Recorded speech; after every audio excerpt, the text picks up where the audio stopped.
Hidup ini sering kita anggap panjang, padahal sejatinya sangat rapuh. Coba perhatikan tubuh kita. Setiap saat terjadi proses hidup dan mati kecil yang berlangsung tanpa kita sadari. Napas misalnya, kita menarik udara, berhenti sejenak, lalu menghembuskan. Setiap kali tarikan selesai, kita sebenarnya sudah mengalami kematian kecil. Untungnya, hembusan berikutnya memberi kesempatan untuk terus hidup. Jantung juga demikian. Ia berdenyut, berhenti sebentar, lalu berdetak lagi. Jika suatu saat detaknya berhenti selamanya, itulah yang kita sebut kematian. Paru-paru pun sama.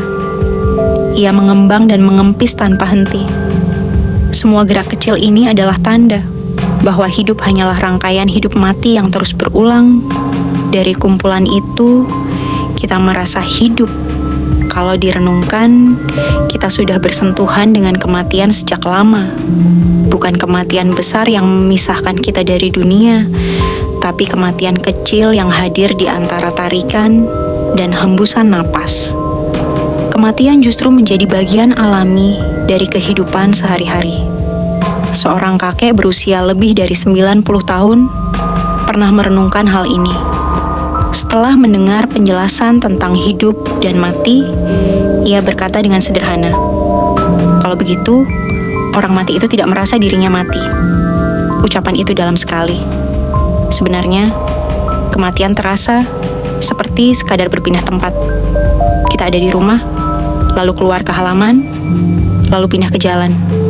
Saat berada di halaman, kita tidak merasa mati di rumah. Saat di jalan, kita tidak merasa mati di halaman. Begitu juga kematian. Kita hanya berpindah dari satu alam ke alam lain. Kalau dipahami demikian, kematian tidak menakutkan. Yang penting adalah bagaimana kita menjalani hidup sekarang. Apa yang kita isi di dalamnya. Jika sepanjang hidup kita menanam kebencian, iri hati, dan kemarahan, itulah yang terbawa saat-saat terakhir tiba. Pikiran yang gelap akan menarik kita ke arah yang suram. Sebaliknya, jika kita melatih kebaikan, ketulusan, dan cinta kasih, itulah bekal yang akan menyertai saat berpindah. Pikiran yang terang menuntun ke arah terang. Bayangkan, suatu saat kita meninggal. Kita mungkin masih merasa duduk di rumah, ingin menyapa keluarga, ingin bicara, tapi mereka tidak merespons. Saat itu kita sadar, kita sudah berada di alam lain. Kalau saat itu kita marah, kecewa, atau menolak, kita hanya menambah penderitaan sendiri. Tetapi, bila kita bisa berkata dalam hati, "Semoga kalian bahagia. Semoga semua makhluk berbahagia."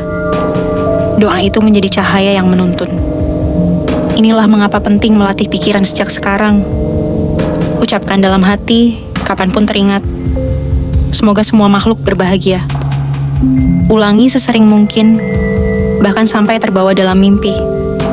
Jika ini tertanam, ketika waktu terakhir tiba, doa itu muncul dengan sendirinya. Saat itu, kita akan berpindah bukan dengan ketakutan, tapi dengan ketenangan. Bukan dengan ratapan, tapi dengan senyum. Karena hidup hanyalah perjalanan, dan kematian hanyalah pintu menuju langkah berikutnya. Hidup memang singkat, dan kematian adalah kepastian. Tapi jangan sampai kepastian itu menakutkan. Biarkan ia menjadi pengingat agar kita tidak menunda berbuat baik. Selagi masih bisa bernapas, gunakan napas itu untuk mengucapkan hal baik. Selagi tangan masih bergerak, gunakan untuk menolong. Selagi pikiran jernih, gunakan untuk mendoakan. Semua itu menjadi bekal tak tergantikan. Harta bisa ditinggal, tubuh pun akan ditinggal. Tapi kebajikan dan cinta kasih akan selalu menyertai. Ketika waktunya tiba, kita akan melangkah ringan sambil berkata dengan tulus, "Semoga semua makhluk berbahagia." Jika direnungkan, kematian itu seperti perjalanan jauh. Saat berangkat, kita hanya bisa membawa barang yang penting. Tidak mungkin membawa rumah, kendaraan, atau harta. Yang bisa dibawa hanyalah bekal ringan tapi bernilai. Kebaikan hati, ucapan jujur, dan pikiran penuh welas asih. Sayangnya, banyak orang sibuk menumpuk yang tidak bisa dibawa. Mengejar harta, kedudukan, dan pujian. Padahal semua itu berhenti di batas kematian. Yang sering terlupa adalah menanam kebajikan. Hal sederhana yang sebenarnya lebih abadi. Coba lihat keseharian. Saat menolong orang lain, mungkin hanya satu senyuman, satu kata lembut, atau satu uluran tangan. Tapi di alam batin, kebaikan itu terekam kuat. Ia tidak hilang. Ia akan menyertai kita, bahkan setelah napas terakhir terlepas. Begitu juga dengan pikiran penuh cinta kasih. Jika melatih diri mendoakan, semoga semua makhluk berbahagia.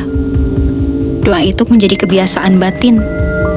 Sehingga detik terakhir tiba, doa muncul sendiri.